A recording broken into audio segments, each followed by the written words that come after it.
by the sun, meaning there's some areas that are warmer because of more sun and some areas that are colder because of less sun.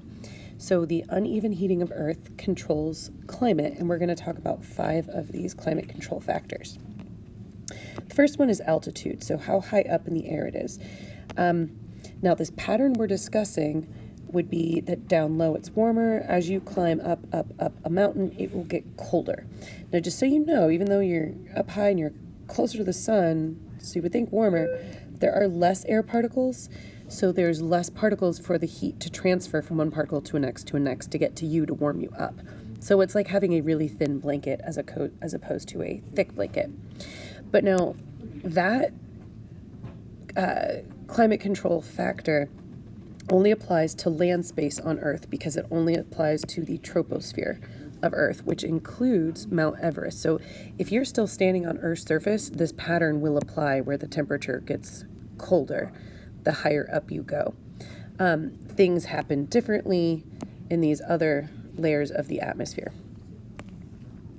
Okay, the next one is latitude, and latitude means how far a place is from the equator.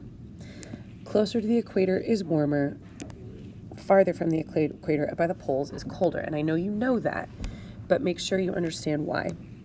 As the light is coming in from the sun, this being the sun, here at the equator, that light has a shorter distance to travel, and the light is shining directly on it, so it's a more concentrated bit of energy between being shorter distance and the light is focused.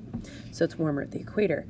Whereas then along the curve of the Earth, by the time we get up here to the poles area, the sun has a much longer distance to travel, and with that longer distance and the curvature of the Earth, the light spreads out, the energy is spread out. So there are less packets of energy per area when we get to the poles, and so it's less concentrated energy. There's less sun per square foot, and so it's colder. All right, with cloud cover, this is a temporary temperature factor, but there are places on Earth that we will learn that have clouds more frequently than others, and this comes down to the albedo of clouds, which you know about this. The clouds are white, a lot of the light is reflected, then we get a shadow during the day, and so it's cooler. And on a cloudless day, the light comes in and is absorbed with the Earth, and so is warmer. This flip-flops at night because at night it's infrared radiation radiating from the ground. By the way, notice yellow light, that's the sunlight, whereas this is infrared. This is after it had been absorbed at the ground and is coming back out. But at night, if there are clouds, the clouds are more like a blanket because the infrared radiation will come out from the ground and reflect off of the clouds to bounce back down in the atmosphere and stay warmer. Whereas if everything else was the same and it was a cloudless night, that infrared radiation that was absorbed by the land during the day, that infrared radiation will leave the Earth, and areas will be colder. So also just keep in mind that means on a cloudless night when it's good for star watching and stargazing, you absolutely need to dress up to be warm. Even if it's the middle of the summer, it will be cold. All right, then we have done a lab.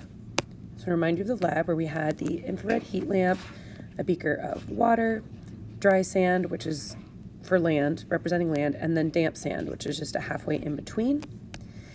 This is a graph of the data we collected, where the water, it just didn't even change temperature that much. Water has a good heat capacity, whereas dry sand, so general land, it heats up very rapidly, but it also cools down rapidly.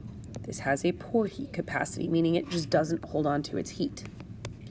So up here, one of these temperature modification things is that land will heat and cool faster, whereas water will retain its heat and gives us a good heat capacity. But what does this have to do with climates? Well, it has to do with then where a location is relative to water, plus that wind direction. So here in a place, this is Eureka, California, here's Noblesville, Indiana. These two places, just so you know, have basically the same amount of clouds day or night. Well, actually could vary a little bit.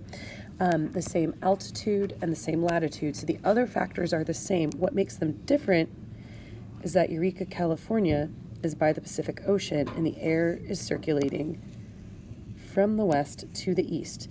So the air coming into Eureka is over the water. That water retains its heat, meaning that water will maintain a very similar temperature range all year round, and that's what's influencing the climate here. So Eureka has a very mild temperature range. It's a little bit cooler in winter. It's a little bit warmer in summer, but there's not that big of a difference. Well, over here with Noblesville, as we know, it can be numbingly cold in winter and uncomfortably hot in summer. We've all felt that. So this is a wide temperature range because the air coming into Noblesville is coming from over a continent, over a land mass. And that land will heat the air and cool the air much more because land has a poor heat capacity, whereas the water holds onto its heat, so the temperature doesn't change that much. The land will gain and lose heat, so we get both hot temperatures in the summer and cold temperatures in the winter.